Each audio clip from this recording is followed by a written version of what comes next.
Traverse complete. 3, 2, 1, activate.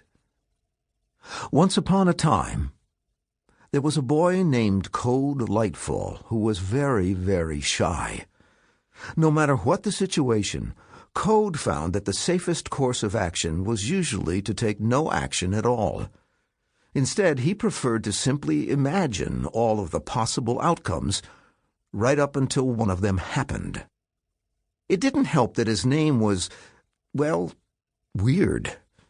When Code asked his parents where it came from, they would only say that it was special. Code's name had been passed down through the Lightfall family for generations, but it sure hadn't made it any easier to make friends. The problem was that the name Code rhymed with too many regrettable words such as toad, load, and a la mode. Since Code was skinny and bashful and had a funny name, he had learned that it was better to stay away from other kids, especially the bigger ones. Over the years, he had become an expert at keeping his head down and his mouth shut. On this particular day, Code was sitting alone in his typical spot in the front row of the school bus. He pushed his unruly black hair away from his eyes and stared out the open window. The air outside was muggy and heavy. Heat lightning flickered silently inside bruised clouds, but no rain fell. All around him, the other kids were talking and joking and jumping around in the seats. With every deep rumble of thunder, they squealed and laughed. But Code was quiet, as usual. This was the last field trip on the last day of 6th grade. A minute later, the bus skidded to a stop in a dusty parking lot. The instant the bus door wheezed open, Code ducked down the steps and out. There weren't many places to go on field trips where Code was from, and he had been to this one many times. Mech Mound. Code was standing at the foot of a hilly pyramid that rose majestically from the Great Plains of eastern Oklahoma. Code had read that the mounds were built thousands of years before the Egyptian pyramids and had once been covered with temples and fortresses. But those were all gone. Now Code saw only centuries-old oak trees and waving grass.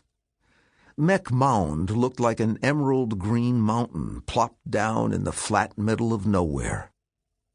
Up until last summer, the mounds had been Code's favorite place in the world because he used to visit them with his grandfather. John Lightfall was a quiet Cherokee man who often had a sly smile on his face, as if he knew the punchline to the world's greatest joke. The two of them would walk the mound together, not talking much, just exploring. The place didn't attract many visitors, but Code always felt as if he were being watched. His grandfather used to say that Code was feeling the spirits of their ancestors, lingering on in this ancient place. And then one day last year, John Lightfall visited Mech Mound alone and never came back. The police looked into his disappearance, but they never discovered a thing. John Lightfall was here, and then he was just gone. Now far-off thunder grumbled, and a warm breeze pushed Code's hair into his eyes. A colorful confusion of students piled out of the bus behind him, carrying backpacks and lunchboxes. "A big pile of dirt. How interesting," said Tyler, narrowing his cat-like eyes as he shoved Code out of the way. From the corner of his eye, Code saw Hazel emerge from the bus. She was lanky and had chewed fingernails, and the sun always seemed to be in her hair. Once during recess, he had watched her catch a bee in her hands and then let it go. He remembered being impressed that she wasn't even a little bit afraid of getting stung. Even though they'd been in school together since kindergarten, the two had never been able to look at each other. Their eyes always seemed to slide away like butter on a hot pan. Today was no different.